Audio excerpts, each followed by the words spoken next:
जय मसीह की प्रिय विश्वासी भाई एवं बहन, प्रभु का धन्यवाद करते हैं एक और आनंद से भरे इस सुंदर समय के लिए। हमारा प्रभु, हमारा परमेश्वर प्रतिदिन अपनी आशीषें लेकर हमारे साथ होता है। आज के मनन में हम चले, और इससे पहले मैं बताना चाहता हूं कि मुझे बहुत आशीष मिली भजन 119 को प्रतिदिन आपके साथ बांटते हुए, प्रभु से भजन की आशीष पा करके। आज हम एस्तर की पुस्तक से एक छोटा सा मनन प्राप्त करेंगे। 5वें अध्याय के 12 और 13 पद में से है। हामान ने यह भी कहा, एस्तर रानी ने मुझे छोड़ और किसी को राजा के संग अपने किए हुए भोज में आने न दिया, और कल के लिए राजा के संग उसने मुझी को नेवता दिया है। तो भी जब जब मैं मुझे वह यहूदी मोर्देकै राजभवन के फाटक पर बैठा हुआ दिखाई पड़ता है, तब तब यह सब मेरी दृष्टि में व्यर्थ लगता है। इस मनन को मैंने शीर्षक दिया है द टेस्ट ऑफ हेट्रेड, नफरत का स्वाद। आप स्वयं जान सकेंगे, क्योंकि यह विषय कोई नया नहीं है। हो सकता है कभी आप भी दूसरों की नफरत का शिकार रहे हों, और आपने देखा कि नफरत करने वाले का हश्र क्या होता है।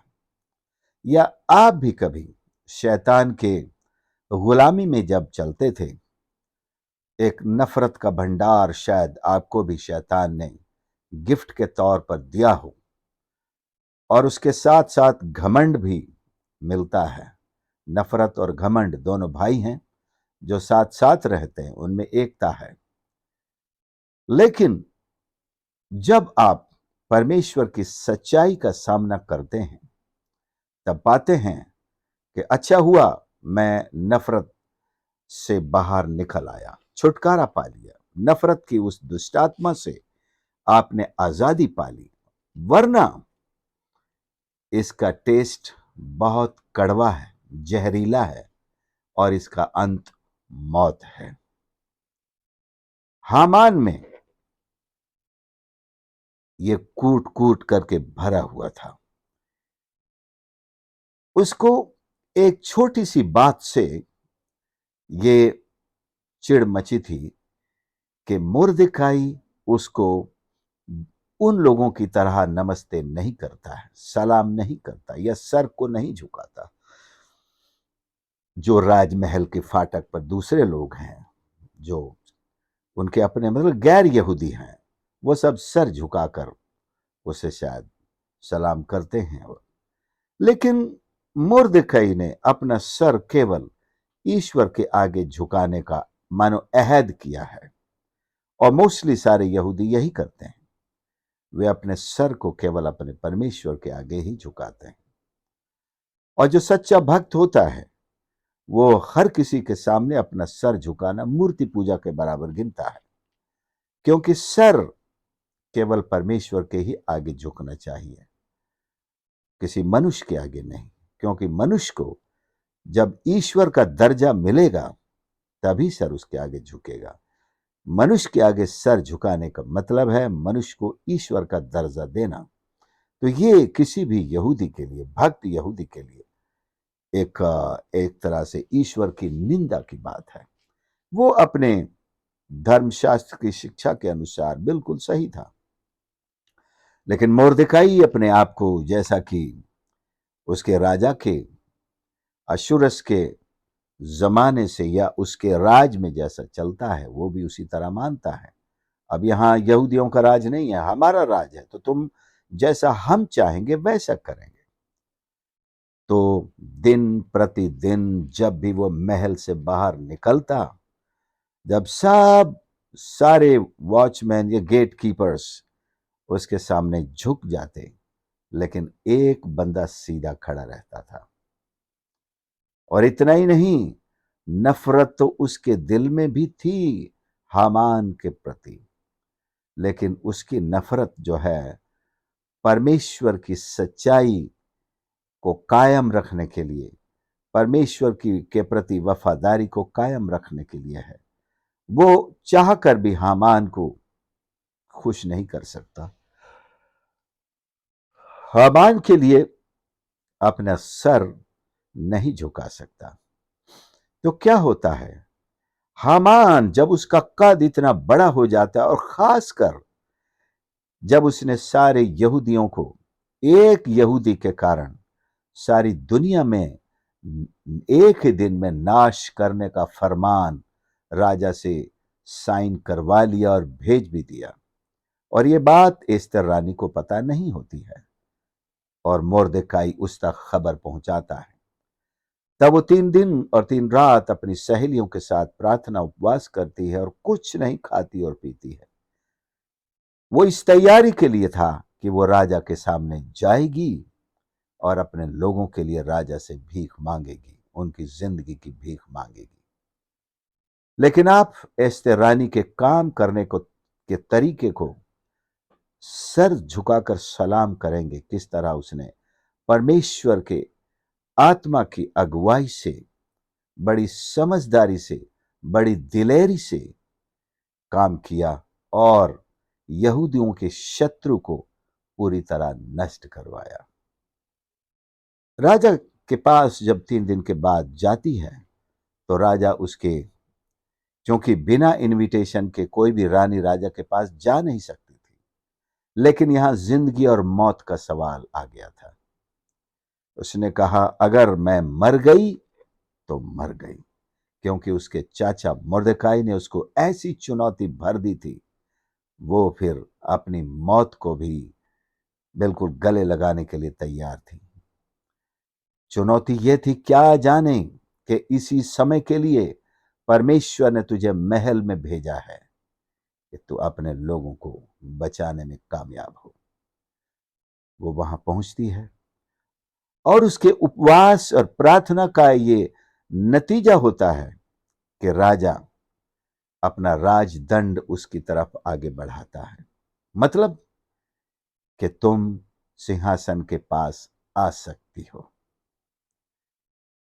तो एक खास चीज हम सीखते हैं, परमेश्वर के सिंहासन के पास पहुंचने के लिए हमें बड़ी नम्रता और दीनता की तैयारी की आवश्यकता है।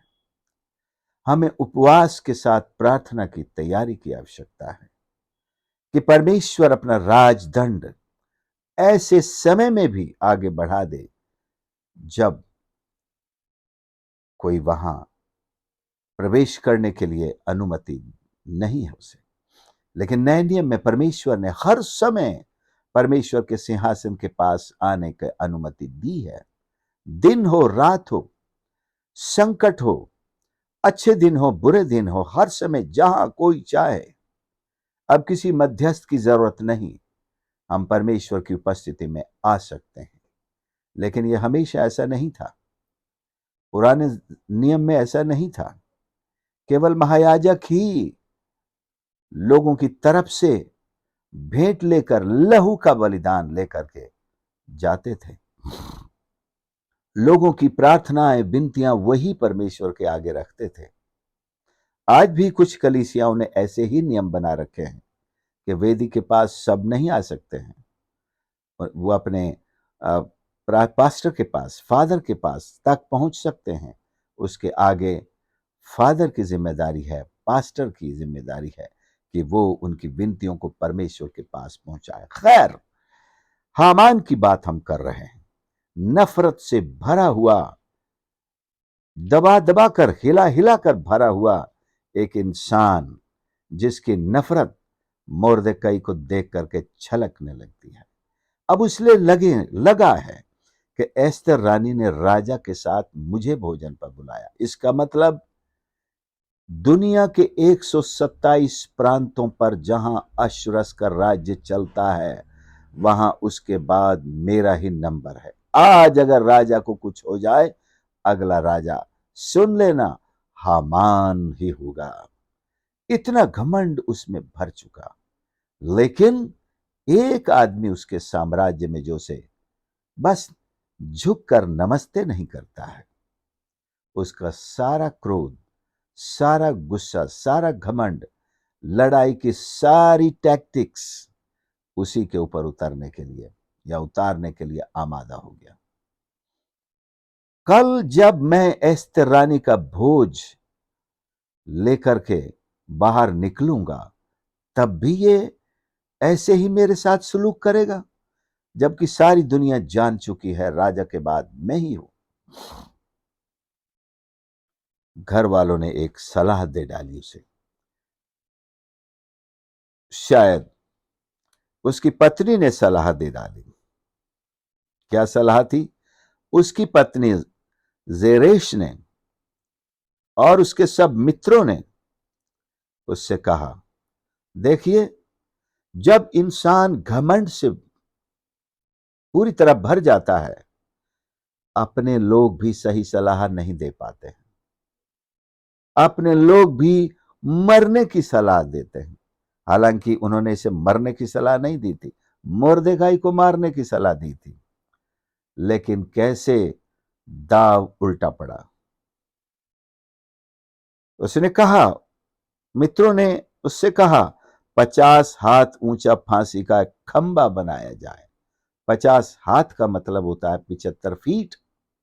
एक हाथ 1.5 फुट का माना गया है, तो ये हुए 75 फीट ऊंचा एक खंबा बनाया जाए और सवेरे राजा से कहना कि उस पर मोर्देकाई लटका दिया जाए। तब राजा के संग आनंद से भोज में जाना। इस बात से प्रसन्न होकर हामान ने वैसा ही फांसी का एक खंबा बनवा दिया। रातों रात ये काम हो गया। नफरत की इंतहा देखो, नफरत कैसे काम में लगी हुई है, नफरत कैसे उसके अधीनता स्वीकार न करने वाले को खत्म करने की योजना बना रही है। मुर्दकाई शायद गेट पर इत्मीनान से सो रहा है और यहां अर्ली मॉर्निंग मुर्दकाई को फांसी पर लटकाने की योजना बनाई जा रही है। प्रियो, शैतान अपने काम पर होता है। जब हम इत्मीनान से गहरी नींद सपनों के लोक में सो रहे होते हैं, शैतान को आराम नहीं होता है। खासकर रात को तो वो बिल्कुल भी नहीं सोता है, क्योंकि अंधकार उसके कामों की रात होती है, उसके कामों के लिए होती है। वो घूमता फिरता है, इधर से उधर भटकता फिरता है।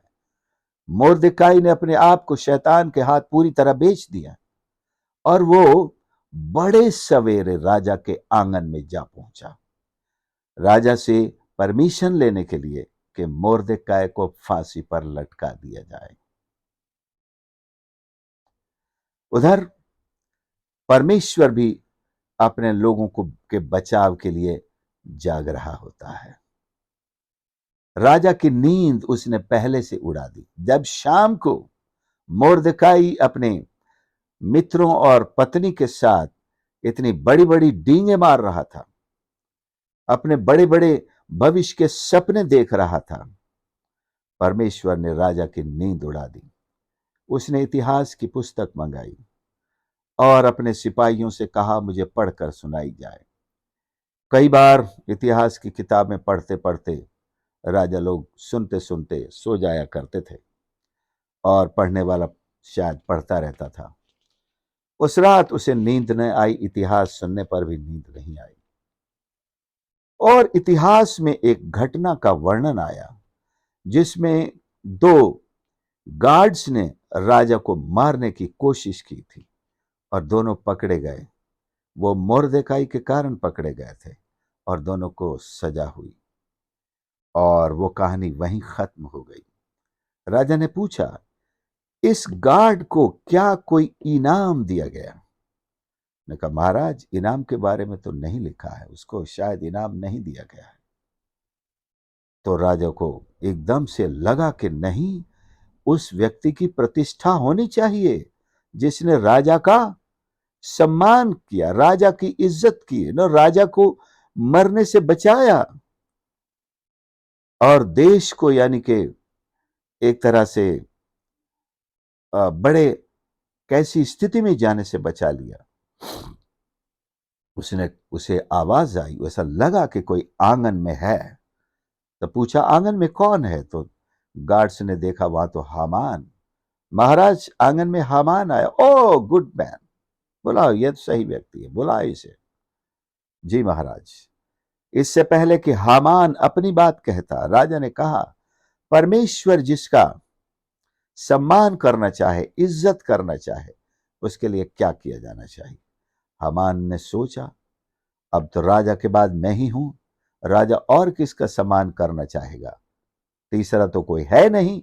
ये सोचकर कि राजा मेरा सम्मान करना चाहता है, उसने दिल खोल कर सारी चीजें कह डाली। उसको राजा के वस्त्र पहना जाए, राजा के शाही गद्दी पर उस पर घोड़े पर बैठाया जाए, राजा का कोई बड़ा कर्मचारी उसको लेकर सारे शहर में और ये अनाउंस करता हुआ जाए, देखो जिससे राजा प्रसन्न है, जिसका सम्मान करना चाहता है।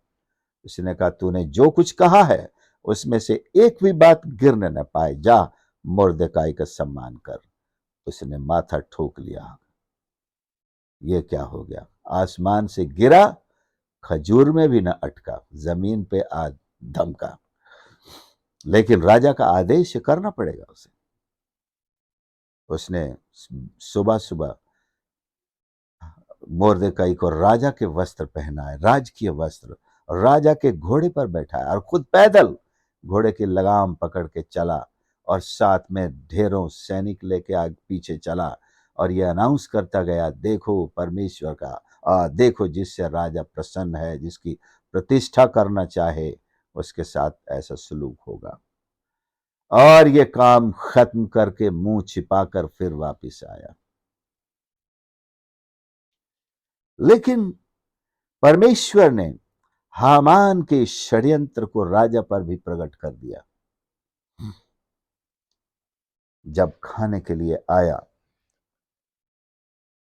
तो वहां पर एस्तेर रानी ने उसके षड्यंत्र का भेद खोल दिया और वो गिड़गिड़ाने लगा। फिर राजा दूरी पर टहल रहा था, उसने देखा, उसने समझा कि शायद ये रानी से भी अब कुछ बदतमीजी करना चाहता है। उसने तुरंत सिपाहियों को आदेश दिया, उसे गिरफ्तार किया, उसके ले गए और बताया गया राजा को कि इसने मुर्दकाई के लिए अपने घर में 75 फीट ऊंचा एक खंबा खड़ा किया, उसको फांसी चढ़ाने के लिए। उसने बोला, जाओ इसको उसी खंबे पर फांसी पे चढ़ा दो। मैंने कहा था ना, नफरत का स्वाद मौत है। हामान को परमेश्वर के एक सच्चे भक्त से नफरत हुई। आज कलीसिया से भी शैतान सैकड़ों, हजारों, लाखों हामानों को तैयार करके उनके दिलों में नफरत कूट कूट के भर रहा है। क्या होने वाला है इस नफरत का अंजाम? ये अपने हाथों से इन्होंने जो खंबे खड़े किए हैं, जो गड्ढे खोदे हैं, जो कैद खाने, जिंदाल तैयार किए हैं और जो फांसी के फंदे और जो इलेक्ट्रोक्यूशन के घर तैयार किए हैं, ये सब उनमें जाने वाले हैं। अगर ये यहां बच गए, क्योंकि इनके आका गद्दियों पर बैठे हुए हैं, शायद यहां बच जाएं, लेकिन परमेश्वर ने इन सब के लिए इलेक्ट्रोक्यूशन हाउसेस बना रखे हैं, जिसे आग की झील कहा जाता है। ये वहां अपनी नफरत का स्वाद जिंदगी भर चखते रहेंगे और कहते रहेंगे, हमें बचा लो, हमें माफ करो। ये अपने आप को जलता हुआ देखेंगे। प्रियो, परमेश्वर के भक्तों का सम्मान करना चाहिए। वो परमेश्वर का सम्मान कहलाता है।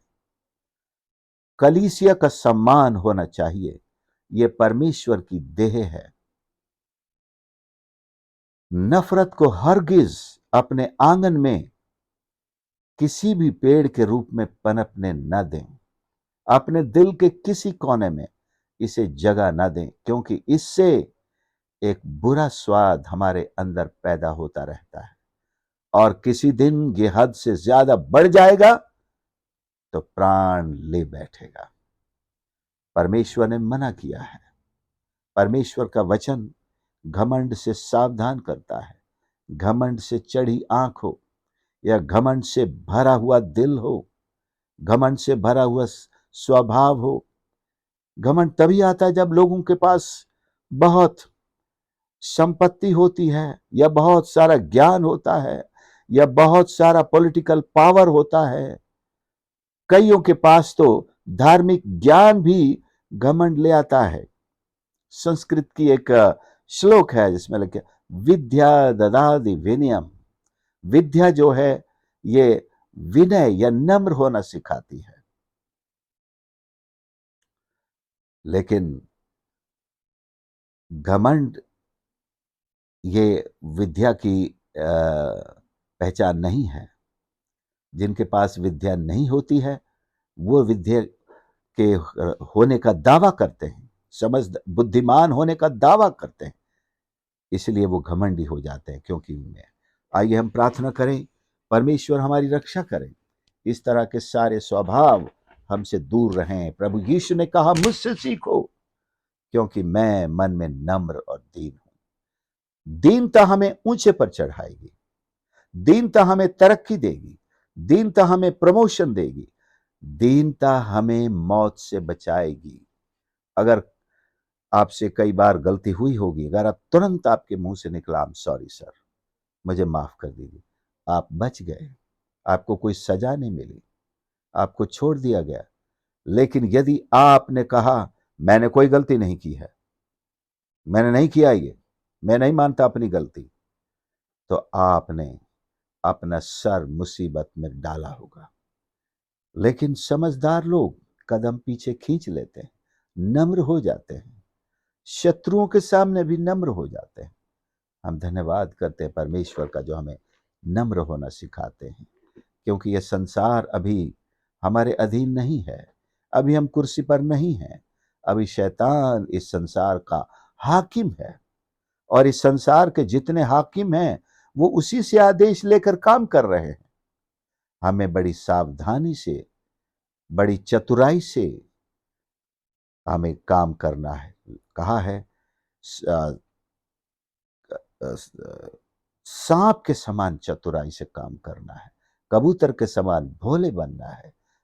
चतुराई से, चतुराई का मतलब यही है कि हम इन अत्याचारी और व्यभिचारी और घमंडी हाकिमों के अधीन जीवन बिताते हैं। हमें बड़े चतुराई से काम लेना है। परमेश्वर के सामने हमें उसकी सच्चाई में भी बने रहना है। प्रार्थना करें। प्यारे प्रभु हमारे परमेश्वर, हम धन्यवाद करते हैं, आप नम्रता में भी खुदावंद सबसे उत्तम नमूना देकर गए हैं। जैसे आपका दास मूसा भी सारे घराने में नम्रता में उत्तम था। परमेश्वर, हम जानते हैं जहां घमंड आता है वहां नम्रता नहीं होती। हमें नम्रता का दान दीजिए परमेश्वर, जो आत्मा के एक फल के रूप में हमारी जिंदगियों में काम करे, कि इस बुरे संसार में, इस अंधकार के संसार में जो शैतान जिसका हाकिम है उसके द्वारा चलाए जा रहे हैं, लोगों के अधीन रहते हुए, प्रभु हम चतुराई से काम कर सके और हम आपके सेवा करते हुए अपने कामों को, अपने मिशन को अंजाम दे सकें। परमेश्वर सबकी सहायता करें। यदि कोई हमारा प्रिय आज किसी भी प्रकार के घमंड का या नफरत का शिकार है, उनकी रक्षा करें। और यदि कोई विश्वासी भाई परमेश्वर घमंड करने वाला है और किसी दूसरे भाई से नफरत करता है, परमेश्वर उन्हें नम्रता का दिल दे। सारा घमंड उनके अंदर से दूर कर, इससे पहले कि वो नाश हो जाए। घमंड का ये स्वभाव उनके अंदर से और नफरत का स्वभाव दूर कर उन्हें आत्मिक रूप से नए जन्म का अनुभव दे। तेरे वचन से, तेरे पवित्र आत्मा से वे नया जन्म पाकर परमेश्वर नम्र हों और नई सृष्टि बनकर आपके लिए काम करें। सैकड़ों, हजारों, लाखों लोगों को आपके राज्य के लिए जीतने वाले बन सके। प्रभु जी सबको आशीष कर, प्रार्थना उद्धार करता प्रभु यीशु के नाम से मांगते हैं, आमीन। प्रभु आप सबको आशीष करे। संदेश सुनने के लिए धन्यवाद। इसे जरूर दूसरों के साथ शेयर करें। और मेरा निवेदन, आप इसे सब्सक्राइब ज़रूर करें यदि आपने इसे सब्सक्राइब नहीं किया है। God bless you.